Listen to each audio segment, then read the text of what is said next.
Cricket fans ను గత నెల ఐపీఎల్ అలరిస్తే ఈ నెల ఖుషి చేయడానికి వచ్చేసింది టీ20 లీగ్.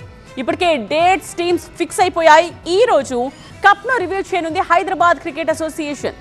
మరోవైపు ఏపీ వ్యాప్తంగా ఇప్పటికే ఆంధ్ర ప్రీమియర్ లీగ్ సందడి కొనసాగుతోంది. హైదరాబాద్ క్రికెట్ అసోసియేషన్ ప్రతిష్టాత్మకంగా నిర్వహిస్తోన్న టీ20 లీగ్ ఈ నెల 21 నుంచి ప్రారంభమవుతుంది. తెలంగాణలో యువ క్రికెటర్ల ప్రతిభను వెలికితీయడమే లక్ష్యంగా నిర్వహిస్తోన్న ఈ టోర్నీకి విజయ్ దేవరకొండ బ్రాండ్ అంబాసిడర్ గా ఉన్నారు.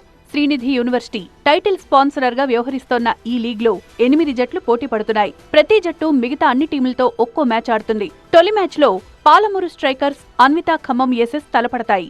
లీగ్ లో మొత్తం 38 మ్యాచ్లు, 4 ప్లే ఆఫ్ మ్యాచ్లుంటాయి. జూలై 12న ఉప్పల్ స్టేడియం వేదికగా ఫైనల్ ఫైట్ జరుగుతుంది.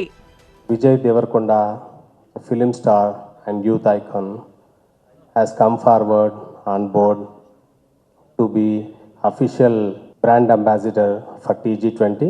We would be having 8 franchisee teams and then 32 matches, 21 days.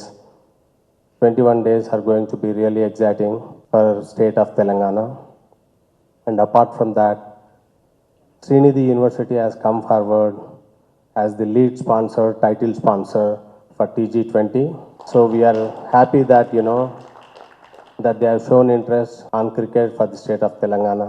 League దశ ముగిసేసరికి పాయింట్ల పట్టికలో 3-4 స్థానాల్లో నిలిచిన జట్లు జూలై 9న ఎలిమినేటర్ మ్యాచ్ తలపడతాయి. ఇందులో గెలిచిన జట్టు క్వాలిఫైయర్ 2కు అర్హత సాధిస్తుంది. జూలై 9న రాత్రి జరిగే క్వాలిఫైయర్ 1లో తొలి 2 స్థానాల్లో నిలిచిన జట్లు ఢీకొంటాయి. ఈ మ్యాచ్ లో గెలిచిన జట్టు నేరుగా ఫైనల్ కు దూసుకువెళ్తుంది. ఓడిన జట్టు జూలై 10న రెండో క్వాలిఫైయర్ లో ఎలిమినేటర్ విజేతతో తలపడనుంది. దీంట్లో విజయం సాధించిన జట్టు ఫైనల్ కు వెళ్తుంది. జూలై 12న టైటిల్ పోరు ఉంటుంది. టీ20 లీగ్ లో విజేతగా నిలిచే జట్టుకు ₹1 కోటి, రన్నరప్ కు 50 లక్షల ప్రైజ్ మనీ అందుతుంది. టోర్నమెంట్ లో విజేతకు అందించే విన్నర్స్ ట్రోఫీని ఇవాళ ట్యాంక్ బండ్ పై ఆవిష్కరిస్తారు. ఈ వేడుకకు హెచ్సీఏ ప్రతినిధులతో పాటు క్రీడా సినీ ప్రముఖులు పెద్ద ఎత్తున హాజరు కానున్నారు. అటు ఏపీలో ఇప్పటికే ఆంధ్ర ప్రీమియర్ లీగ్ సీజన్ 5 ప్రారంభమైంది. ఈ నెల 9న ప్రారంభమైన ఏపీఎల్ 30వ తేదీ వరకు కొనసాగుతుంది. నేటి నుంచి ఈ నెల 21 వరకు కడపలో తొలిసారి ఏపీఎల్ మ్యాచ్లు జరగనున్నాయి.